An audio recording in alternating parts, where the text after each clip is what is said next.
ತುಂಬ ಶಕ್ತಿಶಾಲಿ ದಿನ. ಆದ್ದರಿಂದ ಈ ದಿನ ನೆನಪಿಟ್ಟುಕೊಂಡು ಈ ಎರಡು ವಸ್ತುಗಳನ್ನು ಮನೆಗೆ ತಂದರೆ ಸಾಕು. ಕುಳಿತು ತಿಂದರೂ ಮುಗಿಯದಷ್ಟು ಐಶ್ವರ್ಯ ಬರುತ್ತದೆ. ಲಕ್ಷ್ಮೀದೇವಿಯ ಅನುಗ್ರಹ ಲಭಿಸುತ್ತದೆ. ಶಿವನ ಅನುಗ್ರಹವು ಲಭಿಸುತ್ತದೆ. ಲಕ್ಷ್ಮೀದೇವಿ ನಿಮ್ಮ ಮನೆಯಲ್ಲಿ ನೆಲೆಸುತ್ತಾಳೆ. ಈ ದಿನ ಈ ವಸ್ತುಗಳನ್ನು ಖರೀದಿಸಿದರೆ ಸಾಕು, ನಿಮ್ಮ ಮನೆಯಲ್ಲಿ ಸಂಪತ್ತಿನ ಮಳೆಯಾಗುತ್ತದೆ. ಆದ್ದರಿಂದ ಈ ದಿನ ನೀವು ಈ ವಸ್ತುಗಳನ್ನು ಖಂಡಿತವಾಗಿ ಖರೀದಿಸಿ. ಈ ವಸ್ತುಗಳು ಅತ್ಯಂತ ಪವಿತ್ರವಾದವು, ತುಂಬ ಶಕ್ತಿಶಾಲಿ, ದೇವಿಗೆ ತುಂಬ ಪ್ರಿಯವಾದವು. ಆದ್ದರಿಂದ ಈ ವಸ್ತುಗಳನ್ನು ಖರೀದಿಸೋದ್ರಿಂದ ನಿಮಗೆ ಉತ್ತಮ ಫಲಿತಾಂಶಗಳು ಸಿಗುತ್ತವೆ ಮತ್ತು ನಿಮ್ಮ ಕಷ್ಟಗಳು ದೂರವಾಗುತ್ತವೆ. ಈ ವಸ್ತುಗಳು ನಿಮ್ಮ ಜೀವನವನ್ನು ಅದ್ಭುತವಾಗಿ ಬದಲಾಯಿಸುತ್ತವೆ. ಆದ್ದರಿಂದ ಈ ವಸ್ತುಗಳನ್ನು ನಿಮ್ಮ ಮನೆಗೆ ತನ್ನಿ. ಹಾಗಾದರೆ ಈ ದಿನ ಯಾವ ವಸ್ತುಗಳನ್ನು ಖರೀದಿಸಬೇಕು, ಯಾವ ವಸ್ತುಗಳನ್ನು ಖರೀದಿಸಿದರೆ ಧನ ಲಾಭವಾಗುತ್ತದೆ ಎಂಬುದನ್ನು ಈಗ ನಾವು ಈ ವಿಡಿಯೋದಲ್ಲಿ ವಿವರವಾಗಿ ತಿಳಿದುಕೊಳ್ಳೋಣ. ಅದಕ್ಕೂ ಮುಂಚೆ ನೀವಿನ್ನು ಚಾನಲ್ಗೆ ಸಬ್ಸ್ಕ್ರೈಬ್ ಆಗಿಲ್ಲ ಅಂದರೆ ಸಬ್ಸ್ಕ್ರೈಬ್ ಆಗಿ, ಹಾಗೆ ವಿಡಿಯೋಗೆ ಲೈಕ್ ಮಾಡಿ, ವಿಡಿಯೋ ಸ್ಕಿಪ್ ಮಾಡದೆ ಕೊನೆ ತನಕ ನೋಡಿ. ಎಲ್ಲರೂ ಭಕ್ತಿಯಿಂದ ಓಂ ಶ್ರೀ ಮಹಾಲಕ್ಷ್ಮಿ ನಮಃ ಅಂತ ಕಮೆಂಟ್ ಮಾಡಿ. ಈ ದಿನ ಒಂದು ಚೊಂಬು ನೀರು ತೆಗೆದುಕೊಂಡು ಆ ನೀರಿನಲ್ಲಿ ಚಿಟಿಕೆ ಅರಿಶಿನ ಬೆರೆಸಿ ನಿಮಗೆ ಹತ್ತಿರವಿರುವ ಅರಳಿ ಮರದ ಬಳಿಗೆ ಹೋಗಿ ಅರಳಿ ಮರಕ್ಕೆ ಈ ನೀರನ್ನು ಅರ್ಪಿಸಿ ಅರಳಿ ಮರದ ಸುತ್ತ 3 ಪ್ರದಕ್ಷಿಣೆ ಮಾಡಿದರೆ ಜಾತಕದಲ್ಲಿರುವ ಗ್ರಹದೋಷಗಳು ನಿವಾರಣೆಯಾಗುತ್ತವೆ. ಮುಖ್ಯವಾಗಿ ಹಣದ ಸಮಸ್ಯೆಗಳಿಂದ ಹೊರಬರಲು ಸಾಧ್ಯವಾಗುತ್ತದೆ. ಆದ್ದರಿಂದ ಜಾತಕ ದೋಷಗಳು ನಿವಾರಣೆಯಾಗಬೇಕಾದ್ರೆ ಇಂದು ಅರಳಿ ಮರಕ್ಕೆ ಅರಿಶಿನ ಬೆರೆಸಿದ ನೀರನ್ನು ಅರ್ಪಿಸಿ. ಇನ್ನು ಈ ದಿನ 2 ವಸ್ತುಗಳನ್ನು ಖರೀದಿಸಿ ಮನೆಗೆ ತಂದರೆ ಸಾಕು. 4 ದಿಕ್ಕುಗಳಿಂದ ಹಣ ಹರಿದು ಬರುತ್ತದೆ. ಪೀಳಿಗೆಯಿಂದ ಪೀಳಿಗೆಗೆ ಕಡಿಮೆಯಾಗದ ಐಶ್ವರ್ಯ ಬರುತ್ತದೆ ಎಂದು ಶಾಸ್ತ್ರಗಳು ಹೇಳುತ್ತವೆ. ಇಂದು ನೀವು ಏನು ಮಾಡಿದರೂ ಮಾಡದಿದ್ದರೂ ಈ 2 ವಸ್ತುಗಳನ್ನು ಖರೀದಿಸಿ ತಂದರೆ ಲೆಕ್ಕವಿಲ್ಲದಷ್ಟು ಐಶ್ವರ್ಯಗಳು ಬರುತ್ತವೆ. ಲಕ್ಷ್ಮೀದೇವಿಯ ಅನುಗ್ರಹ ಲಭಿಸುತ್ತದೆ. ಶಿವನ ಅನುಗ್ರಹವು ಲಭಿಸುತ್ತದೆ. ವರ್ಷವಿಡೀ ಹಣಕ್ಕೆ ಕೊರತೆಯಾಗುವುದಿಲ್ಲ ಎಂದು ಶಾಸ್ತ್ರಗಳು ಹೇಳುತ್ತವೆ. ಈ ದಿನ ಮನೆಗೆ ತರಬೇಕಾದ ವಸ್ತುಗಳಲ್ಲಿ ಮೊದಲನೆಯದು ಯಾವುದು ಅಂದರೆ ಅರಿಶಿನ. ಈ ದಿನ ನಾವು ಅರಿಶಿನವನ್ನು ಮನೆಗೆ ತಂದರೆ ತುಂಬ ಒಳ್ಳೆಯದು. ಅರಿಶಿನವನ್ನು ಮನೆಗೆ ತಂದರೆ ಶಿವನು ನಮ್ಮನ್ನು ಇಷ್ಟಪಡುತ್ತಾನೆ.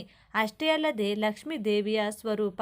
ಅರಿಶಿನವನ್ನು ಇಂದು ಮನೆಗೆ ತರೋದ್ರಿಂದ ಸಾಕಷ್ಟು ಸಂಪತ್ತಿನ ಜೊತೆಗೆ ಉತ್ತಮ ಯೋಗಗಳು ಲಭಿಸುತ್ತವೆ. ಅಷ್ಟೈಶ್ವರ್ಯಗಳು ಪ್ರಾಪ್ತವಾಗುವಂತೆ ಆ ಲಕ್ಷ್ಮೀ ದೇವಿ ನೋಡಿಕೊಳ್ತಾಳೆ. ಅರಿಶಿನವು ಮಂಗಳಕರ ಮತ್ತು ಶುಭಕರವಾದ್ದರಿಂದ ಮನೆಯಲ್ಲಿ ಶುಭ ಕಾರ್ಯಗಳು ನಡೆಯಲಿಲ್ಲ ಎಂದು ದುಃಖಿಸುವವರು, ನಮ್ಮ ಮನೆಯಲ್ಲಿ ಯಾವುದೇ ಶುಭ ಕಾರ್ಯ ನಡೆಯುತ್ತಿಲ್ಲ ಎಂದು ಚಿಂತಿಸುವವರು ಈ ದಿನ ಅರಿಶಿನವನ್ನು ಮನೆಗೆ ತರುವುದರಿಂದ ಮನೆಯಲ್ಲಿ ಯಾವುದಾದರೂ ಒಂದು ಶುಭ ಕಾರ್ಯ ನಡೆಯುತ್ತದೆ ಎಂದು ಶಾಸ್ತ್ರಗಳು ಹೇಳುತ್ತವೆ. ಪುರಾಣಗಳ ಪ್ರಕಾರ ಇಂದು ಅರಿಶಿನವನ್ನು ಮನೆಗೆ ತಂದರೆ ಒಂದು ಉತ್ತಮ ಸಕಾರಾತ್ಮಕ ಶಕ್ತಿ ಬರುತ್ತದೆ. ಕೆಟ್ಟದ್ದು ಮನೆಯಿಂದ ಹೊರಗೆ ಹೋಗುತ್ತದೆ. ಅರಿಶಿನವನ್ನು ದೇಹಕ್ಕೆ ಹಚ್ಚಿಕೊಂಡು ಸ್ನಾನ ಮಾಡಬಹುದು, ಅಥವಾ ಕಾಲುಗಳಿಗೆ ಹಚ್ಚಿಕೊಳ್ಳಬಹುದು, ಅಥವಾ ಪೂಜೆಗಳಿಗೆ ಉಪಯೋಗಿಸಿಕೊಳ್ಳಬಹುದು, ಅಥವಾ ಅಡುಗೆ ಮನೆಯಲ್ಲಿಟ್ಟುಕೊಂಡು ಅಡುಗೆಗಳಲ್ಲಿಯೂ ಬಳಸಬಹುದು. ನಿಮ್ಮ ಇಷ್ಟದಂತೆ ಹೇಗೆ ಬೇಕಾದರೂ ಬಳಸಬಹುದು. ಆದ್ದರಿಂದ ಈ ದಿನ ತಪ್ಪದೇ ಅರಿಶಿನವನ್ನು ಕೊಂಡು ಮನೆಗೆ ತಂದುಕೊಳ್ಳಿ. ನಾವು ಅರಿಶಿನದಿಂದ ಪರಿಹಾರ ಮಾಡೋಣ. ಸ್ವಲ್ಪ ಅರಿಶಿನವನ್ನು 1 ಲೋಟ ನೀರಿಗೆ ಹಾಕಿ ಈ ಅರಿಶಿನ ನೀರನ್ನು ಮನೆಯ ಹಾಲ್ನಲ್ಲಿ ಇಟ್ಟು ರಾತ್ರಿ ಇಡೀ ಹಾಗೆ ಬಿಟ್ಟು ಬೆಳಿಗ್ಗೆ ಆ ನೀರನ್ನು ತೆಗೆದುಕೊಂಡು ಹೋಗಿ ಹೊರಗೆ ಚೆಲ್ಲಿ. ಹೀಗೆ ಮಾಡಿದರೆ ನಿಮ್ಮ ಮನೆಯಲ್ಲಿರುವ ಎಲ್ಲ ದುರದೃಷ್ಟವೂ ಹೊರಗೆ ಹೋಗುತ್ತದೆ. ನೀವು ಅದೃಷ್ಟವಂತರಾಗುತ್ತೀರಿ. ಲಕ್ಷ್ಮೀ ದೇವಿ ಅನುಗ್ರಹಿಸಿ ಬೇಕಾದಷ್ಟು ಆಸ್ತಿ ಐಶ್ವರ್ಯವನ್ನು ನೀಡುತ್ತಾಳೆ. ಆದ್ದರಿಂದ ಅರಿಶಿನದಿಂದ ಈ ಪರಿಹಾರ ಮಾಡಿ ಉತ್ತಮ ಫಲಿತಾಂಶಗಳನ್ನು ಪಡೆಯಿರಿ. ಅಷ್ಟೇ ಅಲ್ಲದೆ ಇಂದು ಅರಿಶಿನವನ್ನು ಮನೆಗೆ ತರೋದ್ರಿಂದ ಮನೆಯಲ್ಲಿ ಮಂಗಳಕರ ಕಾರ್ಯಗಳು ನಡೆಯುತ್ತವೆ. ಇನ್ನು ಈ ದಿನದಂದು ಮನೆಗೆ ತರಬೇಕಾದ 2ನೇ ವಸ್ತು ಎಂದರೆ ಏಲಕ್ಕಿ. ಏಕೆಂದರೆ ಏಲಕ್ಕಿ ಯಾಕೆ ತರಬೇಕು ಅಂದರೆ ಲಕ್ಷ್ಮೀದೇವಿಗೆ ಬಹಳ ಇಷ್ಟ. ಅಮ್ಮನವರಿಗೆ ಏಲಕ್ಕಿಯನ್ನು ಮನೆಗೆ ತರುವುದು ಬಹಳ ಪ್ರೀತಿಯ ವಿಷಯ. ಈ ದಿನ ಏಲಕ್ಕಿಯನ್ನು ಮನೆಗೆ ತಂದರೆ ಅದೃಷ್ಟ ಮತ್ತು ಐಶ್ವರ್ಯ ಒಟ್ಟಿಗೆ ಬರುತ್ತವೆ. ಅಕ್ಷಯ ಸಂಪತ್ತು ನಮ್ಮದಾಗುತ್ತದೆ. ಅಮ್ಮನವರ ಕರುಣಾ ಕಟಾಕ್ಷಗಳು ಲಭಿಸುತ್ತವೆ. ಧನಲಾಭ ಉಂಟಾಗುತ್ತದೆ. ಅನೇಕ ಜನರು ಹಣದ ವಿಷಯದಲ್ಲಿ ಬಹಳಷ್ಟು ತೊಂದರೆಗಳನ್ನು ಎದುರಿಸುತ್ತಾರೆ. ಹಣ ಬರುತ್ತಿಲ್ಲ, ಸಂಪಾದಿಸಿದ್ದು ಉಳಿಯುತ್ತಿಲ್ಲ, ಎಷ್ಟೇ ಸಂಪಾದಿಸಿದ ನಮ್ಮ ಜೀವನ ಬದಲಾಗುತ್ತಿಲ್ಲ ಎಂದು ದುಃಖಪಡುತ್ತಾರೆ. ಇಂದು ಖಂಡಿತವಾಗಿಯೂ ಏಲಕ್ಕಿ ಪ್ಯಾಕೆಟನ್ನು ಮನೆಗೆ ತಂದುಕೊಳ್ಳಿ. ಇದಕ್ಕಾಗಿ ನೀವು ಹೆಚ್ಚು ಖರ್ಚು ಮಾಡುವ ಅಗತ್ಯವಿಲ್ಲ. 5 ರೂಪಾಯಿಗಳ ಏಲಕ್ಕಿ ಪ್ಯಾಕೆಟ್ ತಂದರೂ ಸಾಕು, ಬಹಳ ಒಳ್ಳೆಯ ಶುಭ ಫಲಿತಾಂಶ ಸಿಗುತ್ತದೆ. ನಮ್ಮ ಜೀವನ ಬದಲಾಗುತ್ತದೆ. ಆದ್ದರಿಂದ ಇಂದು ಏಲಕ್ಕಿ ಪ್ಯಾಕೆಟನ್ನು ಮನೆಗೆ ತಂದುಕೊಳ್ಳಿ. ಮನೆಯನ್ನು ಸ್ವಚ್ಛಗೊಳಿಸಿದ ನಂತರ ಮನೆಯಲ್ಲಿ ದೇವರ ಫೋಟೋ ಮುಂದೆ ಏಲಕ್ಕಿ ಪ್ಯಾಕೆಟ್ನಿಂದ 4 ಏಲಕ್ಕಿಗಳನ್ನು ತೆಗೆದು ದೇವರ ಫೋಟೋ ಮುಂದೆ ಇಟ್ಟು ಪೂಜಿಸಿ. ಪೂಜೆ ಎಂದರೆ ಚಿಕ್ಕದಾಗಿ ಪೂಜೆ ಮಾಡಿ 4 ಏಲಕ್ಕಿಗಳನ್ನು ದೇವರ ಮುಂದೆ ಇಡಿ. ನಂತರ ಸಂಕಲ್ಪ ಹೇಳಿಕೊಳ್ಳಿ. ದೇವರೇ, ನನಗೆ ಹಣ ಬೇಕು. ನಮಗೆ ಹಣ ಪ್ರವಾಹದಂತೆ ಬರಬೇಕು. ಹಣಕ್ಕೆ ಕೊರತೆ ಇರಬಾರದು. ತೊಂದರೆಗಳು ದೂರವಾಗಬೇಕು ಎಂದು ಸಂಕಲ್ಪ ಹೇಳಿಕೊಳ್ಳಿ. ನಂತರ ಆ 4 ಏಲಕ್ಕಿಗಳನ್ನು ತೆಗೆದು ಮನೆಯವರೆಲ್ಲರೂ ಒಂದೊಂದು ತಿನ್ನಿ. 4 ಏಲಕ್ಕಿಗಳನ್ನು ಹಾಕಬೇಕಾಗಿಲ್ಲ. ನಿಮ್ಮ ಮನೆಯಲ್ಲಿ ಎಷ್ಟು ಜನ ಇದ್ದಾರೋ ಅಷ್ಟು ಏಲಕ್ಕಿಗಳನ್ನು ಹಾಕಿ ನಂತರ ಒಬ್ಬೊಬ್ಬರು ಒಂದೊಂದು ಕಾಯಿಯನ್ನು ತಿನ್ನಿ. ಹೀಗೆ ತಿಂದರೆ ನಿಮ್ಮ ಅದೃಷ್ಟ ಬದಲಾಗುತ್ತದೆ. ಬೇಕಾದಷ್ಟು ಹಣ ಬರುತ್ತದೆ, ಸಂಪತ್ತು ಬರುತ್ತದೆ. ಯಾವುದೇ ಅಡೆತಡೆ ಇರುವುದಿಲ್ಲ. ಲಕ್ಷ್ಮಿ ಅನುಗ್ರಹ ಸಿಗುತ್ತದೆ. ಬೇಕಾದಷ್ಟು ಐಶ್ವರ್ಯ ಬರುತ್ತದೆ. ತಂದುಕೊಳ್ಳಲು ಸಾಧ್ಯವಾಗದವರು ಕನಿಷ್ಠ ಈ 2ರಲ್ಲಿ ಯಾವುದಾದರೂ ಒಂದು ವಸ್ತುವನ್ನು ತೆಗೆದುಕೊಂಡ್ರೆ ಸಾಕು. ತಲೆಮಾರುಗಳವರೆಗೂ ಕಡಿಮೆಯಾಗದ ಐಶ್ವರ್ಯ ಬರುತ್ತದೆ. ಇವು 2 ಅಲ್ಲ. ಈ ದಿನ ಡಮರುಗವನ್ನು ಖರೀದಿಸಿ ತಂದುಕೊಂಡ್ರೆ ಅಪ್ರತಿಮ ರಾಜಯೋಗ ಪ್ರಾಪ್ತಿಯಾಗುತ್ತದೆ. ಶಿವನಿಗೆ ಡಮರುಗ ಎಂದರೆ ತುಂಬ ಇಷ್ಟ. ಡಮರುಗ ಶಬ್ದ ಎಂದರೆ ಶಿವನಿಗೆ ಮಹಾಪ್ರೀತಿ. ಅದಕ್ಕಾಗಿಯೇ ಶಿವನ ಕೈಯಲ್ಲಿ ಯಾವಾಗಲೂ ಡಮರುಗ ಇರುತ್ತದೆ. ಡಮರುಗದಿಂದ ಹೊರಹೊಮ್ಮುವ ಶಬ್ದಗಳು ಭಾಷೆಯಾಗಿ ಮಾರ್ಪಟ್ಟಿವೆ. ಸನಾತನ ಧರ್ಮ ಹೇಳುತ್ತದೆ, ಶಿವನು ತಾಂಡವ ಮಾಡಿದಾಗ ಡಮರುಗವನ್ನು ನುಡಿಸುತ್ತಾನೆ. ಒಂದು ಸಣ್ಣ ಡಮರುಗವನ್ನು ಖರೀದಿಸಿ ತಂದುಕೊಳ್ಳಿ. ಪೂಜಾ ಸ್ಟೋರ್ಗಳಲ್ಲಿ ಸಿಗುತ್ತದೆ. ಆದ್ದರಿಂದ ಈ ದಿನ ಒಂದು ಸಣ್ಣ ಡಮರುಗವನ್ನು ಖರೀದಿಸಿ ತಂದುಕೊಂಡು ಪೂಜಾ ಕೋಣೆಯಲ್ಲಿಟ್ಟುಕೊಳ್ಳಿ. ಹೀಗೆ ಇಟ್ಕೊಳ್ಳೋದ್ರಿಂದ ಶಿವನ ಅನುಗ್ರಹ ಲಭಿಸುತ್ತದೆ. ಲಕ್ಷ್ಮಿ ಕಟಾಕ್ಷ ಸಿಗುತ್ತದೆ. ಹೀಗೆ ತಂದ ಡಮರುಗವನ್ನು ಆಗಾಗ ಮನೆಯಲ್ಲಿ ನುಡಿಸಿದರೆ ಮನೆಯಲ್ಲಿರುವ ನಕಾರಾತ್ಮಕ ಶಕ್ತಿ ಎಲ್ಲವೂ ಹೋಗುತ್ತದೆ. ಹೀಗೆ ಡಮರುಗವನ್ನು ಮನೆಗೆ ತಂದುಕೊಳ್ಳುವುದರಿಂದ ಮನೆಯಲ್ಲಿರುವ ದುಷ್ಟಶಕ್ತಿಗಳು, ನಕಾರಾತ್ಮಕ ಶಕ್ತಿ ಎಲ್ಲವೂ ಹೋಗುತ್ತವೆ. ದಾರಿದ್ರ್ಯ ಹೋಗುತ್ತದೆ. ಅಷ್ಟೈಶ್ವರ್ಯಗಳು ಸಿಗುತ್ತವೆ. ಇನ್ನು ನೀವು ಸಾಸಿವೆಗಳನ್ನು ಸಹ ಖರೀದಿಸಬಹುದು. ಸಾಸಿವೆ ಅಂದರೆ ಕಪ್ಪು ಸಾಸಿವೆ ಇರುತ್ತದೆ ಅಲ್ವೇ, ಅದು. ಸಾಸಿವೆ ಅಂದರೆ ಲಕ್ಷ್ಮೀ ದೇವಿಗೆ ತುಂಬ ಇಷ್ಟವಾದ್ದರಿಂದ ಸಾಸಿವೆಗಳನ್ನು ಮನೆಗೆ ತರಬೇಕು. ಸಾಸಿವೆಗಳನ್ನು ಮನೆಗೆ ತಂದರೆ ಆ ಸಾಸಿವೆಗಳ ಜೊತೆಗೆ ಲಕ್ಷ್ಮೀ ದೇವಿ ನಮ್ಮ ಮನೆಗೆ ಬರುತ್ತಾಳೆ ಎಂದು ನಮ್ಮ ಪುರಾಣಗಳು ಹೇಳುತ್ತವೆ. ಸಾಸಿವೆಗಳನ್ನು ಮನೆಗೆ ತಂದ ನಂತರ ಆ ಸಾಸಿವೆಗಳಿಂದ ನೀವು ಅನೇಕ ರೀತಿಯ ಪರಿಹಾರಗಳನ್ನು ಮಾಡಬಹುದು.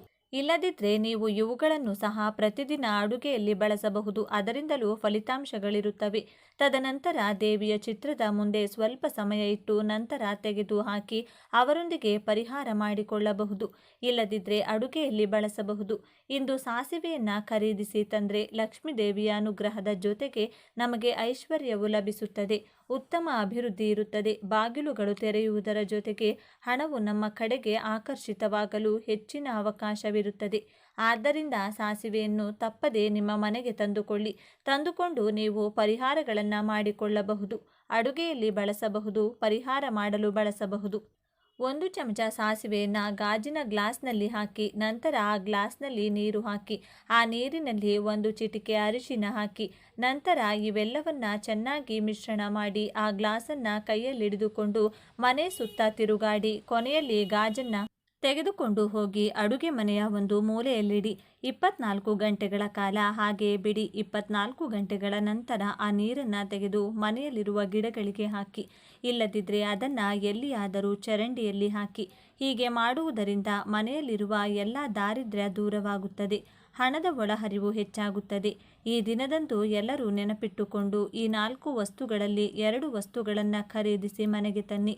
ಈ 4 ವಸ್ತುಗಳಲ್ಲಿ ನೀವು ಕೇವಲ 2 ವಸ್ತುಗಳನ್ನು ತಂದುಕೊಳ್ಳಿ. ನಿಮಗೆ ಯಾವುದು ಅವಶ್ಯಕವೋ ಅದನ್ನು ತಂದುಕೊಳ್ಳಿ.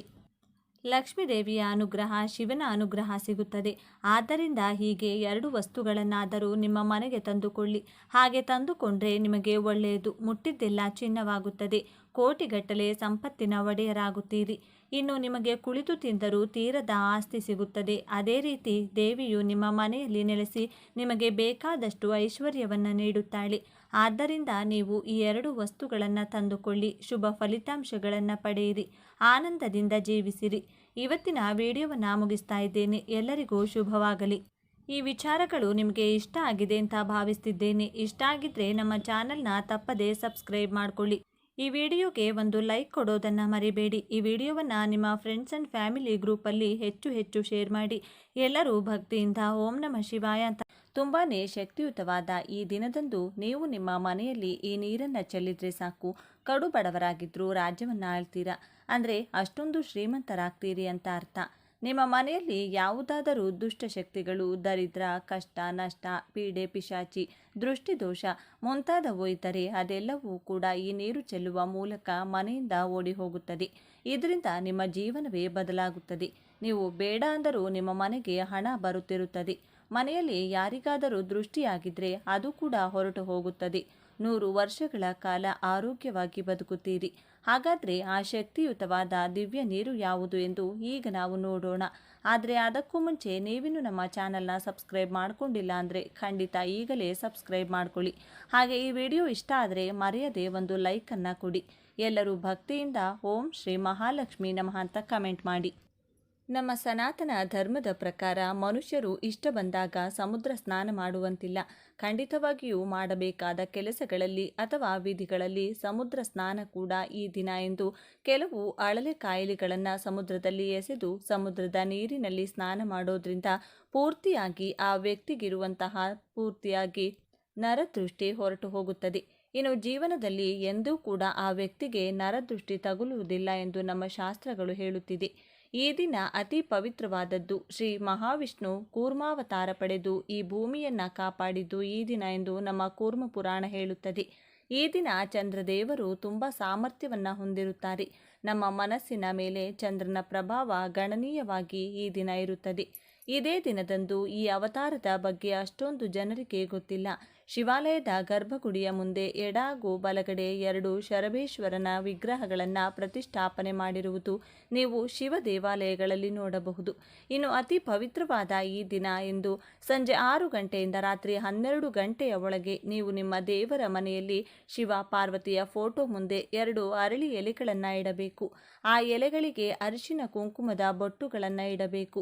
ಇನ್ನು ಆ ಎಲೆಗಳ ಮೇಲೆ 2 ಮಣ್ಣಿನ ದೀಪಗಳನ್ನು ಇಟ್ಟು ಒಂದೊಂದು ದೀಪದಲ್ಲಿ 5 ಬತ್ತಿಗಳನ್ನು ಇಡಬೇಕು. ದೀಪದಲ್ಲಿ ಎಳ್ಳೆಣ್ಣೆ ಹಾಕಬೇಕು. ದೀಪವನ್ನು ಆರತಿ ಅಥವಾ ಅಗರಬತ್ತಿಯಿಂದ ಹಚ್ಚಬೇಕು. ಈ ರೀತಿ ದೀಪ ಹಚ್ಚುವಾಗ ನೀವು ಮನಸ್ಸಿನಲ್ಲಿ ಓಂ ನಮಃ ಶಿವಾಯ ಅಥವಾ ಓಂ ನಮೋ ನಾರಾಯಣಾಯ ಎಂಬ ಮಂತ್ರವನ್ನು ಜಪ ಮಾಡಬೇಕು. ಅದರ ನಂತರ ದೇವರ ಮನೆಯಲ್ಲಿ ಉತ್ತರದ ಕಡೆ ಮುಖ ಮಾಡಿ ಕುಳಿತುಕೊಂಡು ಓಂ ನಮಃ ಶಿವಾಯ ಅಥವಾ ಓಂ ನಮೋ ನಾರಾಯಣ ಎಂಬ ಈ ಮಂತ್ರವನ್ನು 21 ಸಲ ಜಪ ಮಾಡಿ ದೇವರಿಗೆ ನಮಸ್ಕಾರ ಮಾಡಿಕೊಂಡು ನಿಮ್ಮ ಮನಸ್ಸಿನಲ್ಲಿರುವ ಕೋರಿಕೆಯನ್ನು ಹೇಳಬೇಕು. ಅಥವಾ ನೀವು ಈ 2 ಮಂತ್ರಗಳನ್ನು ಕೂಡ ತಲಾ 21 ಸಲ ಹೇಳಬಹುದು. ಈ ರೀತಿ ನಾಳೆ ಯಾರು ಮಾಡ್ತಾರೋ ಅವರ ದೆಸೆ ಬದಲಾಗಿ ರಾಜಯೋಗ ಅವರ ಕೈ ಹಿಡಿಯುತ್ತದೆ. ಶಿವ ಪಾರ್ವತಿಯರ ಆಶೀರ್ವಾದ ನಿಮಗೆ ನೇರವಾಗಿ ಸಿಗುತ್ತದೆ. ನಿಮ್ಮ ಮನೆಯಲ್ಲಿರುವ ಕಷ್ಟ, ನಷ್ಟ, ದರಿದ್ರ, ದುಃಖ ಎಲ್ಲವೂ ಕೂಡ ಆ ದೀಪದ ಕಾಂತಿಯಲ್ಲಿ ಸುಟ್ಟು ಬೂದಿಯಾಗುತ್ತದೆ.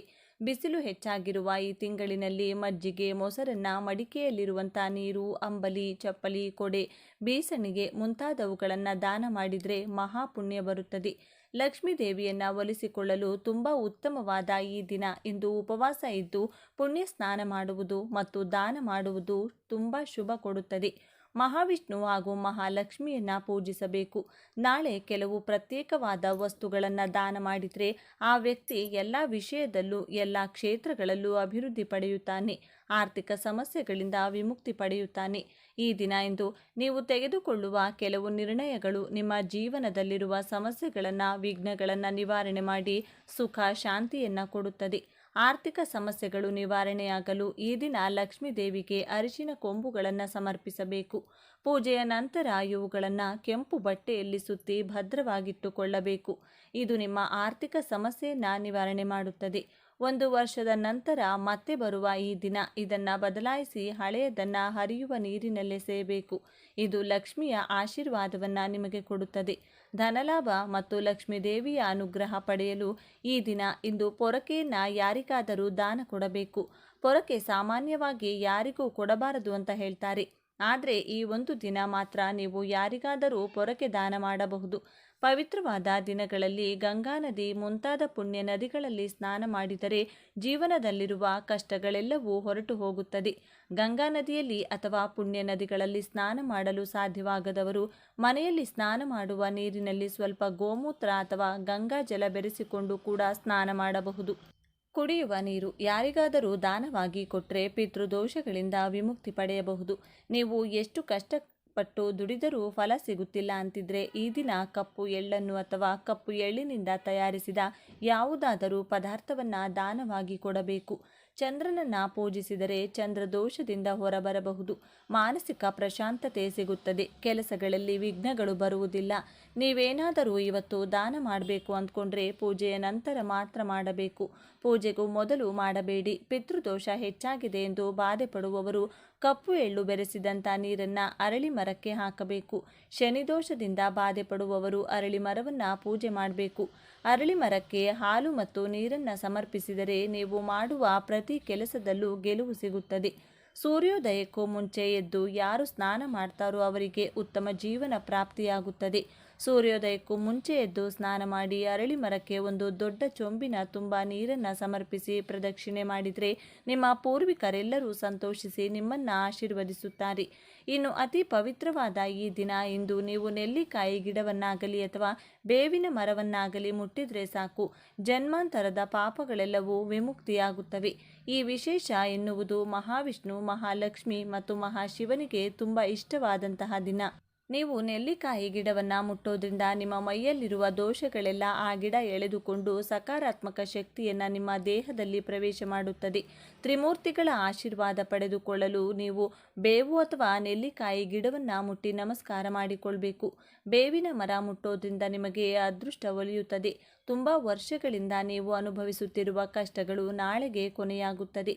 ಇನ್ನು ನೆಲ್ಲಿಕಾಯಿ ಗಿಡ ಅಥವಾ ಬೇವಿನ ಗಿಡ ಕಾಣಿಸಿದರೆ ಮೊದಲು ಅದಕ್ಕೆ ನೀರು ಹಾಕಿ ಮರದ ಸುತ್ತ ಪ್ರದಕ್ಷಿಣೆ ಹಾಕಿ ಸ್ವಲ್ಪ ಹೊತ್ತು ಮರದ ಮುಂದೆ ಕುಳಿತುಕೊಂಡು ಓಂ ನಮಃ ಶಿವಾಯ ಅಥವಾ ಓಂ ನಮೋ ನಾರಾಯಣಾಯ ಅಥವಾ 2 ಮಂತ್ರಗಳನ್ನು ಕೂಡ 11 ಅಥವಾ 21 ಸಲ ಹೇಳಿ ಮನೆಗೆ ಬಂದರೆ ನಿಮಗೆ ತುಂಬ ಪ್ರಯೋಜನಗಳು ಸಿಗುತ್ತದೆ. ರಾಜಯೋಗ ಕೂಡ ಬರುತ್ತದೆ. ಇನ್ನು ಅತಿ ಮುಖ್ಯವಾದ ವಿಷಯಕ್ಕೆ ಬಂದರೆ ಈ ನೀರನ್ನು ಯಾರು ಮನೆಯಲ್ಲಿ ಚೆಲ್ತಾರೋ ಅವರಿಗೆ ಬರುವಂಥ ಅದೃಷ್ಟ ಮಾತಿನಲ್ಲಿ ವರ್ಣಿಸಲು ಸಾಲುವುದಿಲ್ಲ. ರಾಜಯೋಗ, ಲಕ್ಷ್ಮಿ ಯೋಗ, ಧನಯೋಗ, ಈ ರೀತಿ ಬೇಕಾದಷ್ಟು ಯೋಗಗಳು ನಿಮ್ಮ ಸ್ವಂತವಾಗುತ್ತದೆ. ಈ ನೀರನ್ನು ಸಂಜೆ 6 ಗಂಟೆಯಿಂದ ರಾತ್ರಿ 12 ಗಂಟೆ ಮಧ್ಯದಲ್ಲಿ ಚೆಲ್ಲಬೇಕು. ಇನ್ನು ಈ ನೀರು ತಯಾರಿಸಲು ತಾಮ್ರದ ಪಾತ್ರೆ ಅಥವಾ ಬೆಳ್ಳಿ ಪಾತ್ರೆ ಉಪಯೋಗಿಸಬೇಕು. ಪಾತ್ರೆಯಲ್ಲಿ ಬೇಕಾದಷ್ಟು ನೀರನ್ನು ತೆಗೆದುಕೊಂಡು ಸ್ವಲ್ಪ ಅರಿಶಿನ, ಸ್ವಲ್ಪ ಗಂಗಾಜಲ, ಒಂದು ಕರ್ಪೂರದ ಬಿಲ್ಲೆ ಕುಟ್ಟಿ ಹಾಕಿ ಸ್ವಲ್ಪ ಬೇವಿನ ಎಲೆ ಹಾಗೂ ತುಳಸಿ ಎಲೆ ಕುಟ್ಟಿ ಮಾಡಿದಂಥ ಪೇಸ್ಟ್ ಇವಿಷ್ಟನ್ನು ನೀರಿನಲ್ಲಿ ಚೆನ್ನಾಗಿ ಬೆರೆಸಿಕೊಳ್ಳಬೇಕು. ಬಳಿಕ ಆ ನೀರನ್ನು ಬೇವಿನ ಎಲೆಗಳ ಸಹಾಯದಿಂದ ಮನೆಯಲ್ಲಿ ಪ್ರತಿ ಜಾಗದಲ್ಲೂ ಯಾವ ಮೂಲೆ ಕೂಡ ಬಿಡದಂತೆ ಎಲ್ಲ ಕಡೆ ಚಿಮುಕಿಸುತ್ತಾ ಬನ್ನಿ. ನೆಲದ ಮೇಲೆ ಕಬೋರ್ಡ್ಗಳ ಒಳಗೆ, ಬಾತ್ರೂಮ್ ಒಳಗೆ, ಮನೆಯಲ್ಲಿ ಸೈಕಲ್, ಬೈಕ್, ಕಾರು ಮುಂತಾದ ವಾಹನಗಳಿದ್ರೆ ಅದರ ಮೇಲೆ ಮತ್ತು ಗೋಡೆಗಳ ಮೇಲೂ ಕೂಡ ಚಿಮುಕಿಸಬೇಕು. ಕೊನೆಯಲ್ಲಿ ಉಳಿದ ನೀರನ್ನು ಬಾಗಿಲ ಹೊರಗಡೆ ನಿಂತುಕೊಂಡು ಮನೆಗೆ ದೃಷ್ಟಿ ತೆಗೆದು ಆ ನೀರನ್ನು ನಿಮ್ಮ ಹೊಸಿಲಿನ ಮೇಲೆ ಚೆಲ್ಲಬೇಕು. ಹೊಸಿಲು ಇರದಿದ್ದರೆ ಮನೆ ಮುಂದೆ ಚೆಲ್ಲಿದರೂ ಸರಿ ಹೋಗುತ್ತದೆ. ಈ ಪರಿಹಾರವನ್ನು ನೀವು ಪೂಜೆಯ ನಂತರ ಮಾತ್ರ ಮಾಡಬೇಕು. ರಾತ್ರಿ 12 ಗಂಟೆಯ ಒಳಗಡೆ ಮಾಡಬೇಕು. ನೀವು ಈ ನೀರನ್ನು ದೇವರ ಮನೆಯಲ್ಲಿಟ್ಟು ಮೊದಲು ಪೂಜೆ ಮಾಡಿ ಪೂಜೆ ಮುಗಿದ ಮೇಲೆ ಆ ನೀರಿನಿಂದ ನಾನು ಹೇಳಿದಂತೆ ಮಾಡಬೇಕು. ಈ ರೀತಿ ಮಾಡಿದರೆ ನಿಮ್ಮ ಮನೆಯ ಯಾವ ಮೂಲೆಯಲ್ಲೂ ಕೂಡ ನಕಾರಾತ್ಮಕ ಶಕ್ತಿಯಾಗಲಿ, ದರಿದ್ರ ದೇವತೆಯಾಗಲಿ, ನರದೃಷ್ಟಿ, ಕಣ್ಣು ದೃಷ್ಟಿ ದೋಷಗಳು ಯಾವುದೂ ಕೂಡ ಇರುವುದಿಲ್ಲ. ಎಲ್ಲ ದರಿದ್ರ ಮನೆಯಿಂದ ಹೊರಗೆ ಹೋದರೆ ದೇವತೆಗಳು ಮನೆಯಲ್ಲಿ ಸಂತೋಷವಾಗಿ ಕಾಲಿಡುತ್ತಾರೆ. ಈ ದಿನ ತಪ್ಪದೇ ಮನೆ ಬಾಗಿಲಿನ ಮುಂದೆ 2 ದೀಪಗಳನ್ನು ಹಚ್ಚಿಡಿ. ನಾವು ಈ ಪರಿಹಾರ ಮಾಡ್ತಿರೋದ್ರಿಂದ ಮಹಾಲಕ್ಷ್ಮಿ ನಿಮ್ಮ ಮನೆಗೆ ಕಾಲಿಡುತ್ತಾಳೆ. ಒಮ್ಮೆ ಮಹಾಲಕ್ಷ್ಮಿ ಮನೆಗೆ ಬಂದರೆ ಇನ್ನು ನಿಮ್ಮ ಕುಟುಂಬದಲ್ಲಿ ಯಾವ ಕಷ್ಟ, ನಷ್ಟ, ದರಿದ್ರ, ದುಃಖ, ಅನಾರೋಗ್ಯ ಇರುವುದಿಲ್ಲ. ಜೀವನದಲ್ಲಿ ಬರೀ ಸುಖ ಮಾತ್ರ ಮನೆ ಮಾಡಿಕೊಳ್ಳುತ್ತದೆ. ನೋಡಿದ್ರಲ್ಲ ಸ್ನೇಹಿತರೆ, ಸಿಂಪಲ್ ಆಗಿ ಮಾಡುವಂತಹ ಈ ಪರಿಹಾರವನ್ನು ತಪ್ಪದೆ ಎಲ್ಲ ಗೃಹಿಣಿಯರು ಕೂಡ ಮನೆಯಲ್ಲಿ ಮಾಡಿಕೊಂಡು ಇದರ ಉಪಯೋಗವನ್ನು ಪಡೆದುಕೊಳ್ಳಿ. ಈ ವಿಡಿಯೋ ನಿಮಗೆ ಇಷ್ಟ ಆದರೆ ಲೈಕ್ ಮಾಡಿ, ಶೇರ್ ಮಾಡಿ. ಇಂಥ ಹೆಚ್ಚಿನ ಉತ್ತಮ ಮಾಹಿತಿಗಳಿಗಾಗಿ ತಪ್ಪದೆ ನಮ್ಮ ಚಾನಲ್ನ ಸಬ್ಸ್ಕ್ರೈಬ್ ಮಾಡಿಕೊಳ್ಳಿ. ನಾಳೆ ಮತ್ತೊಂದು ವಿಡಿಯೋದೊಂದಿಗೆ ಪುನಃ ಭೇಟಿಯಾಗೋಣ. ಧನ್ಯವಾದಗಳು.